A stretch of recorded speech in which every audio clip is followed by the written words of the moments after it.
বালাগঞ্জে উপজেলা প্রশাসনের আয়োজনে সর্বজনীন পেনশন স্কিম বিষয়ক উদ্বুদ্ধকরণ সভা অনুষ্ঠিত হয়েছে।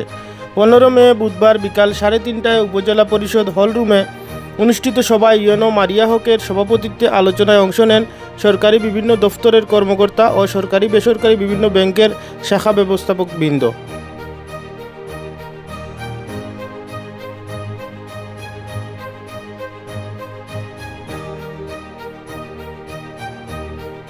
আমরা সকলে অবগত আছি, মাননীয় প্রধানমন্ত্রী শেখ হাসিনা আমাদের সকল নাগরিককে পেনশনের আওতায় নিয়ে আসার জন্য সর্বজনীন পেনশন স্কিম চালু করেছে।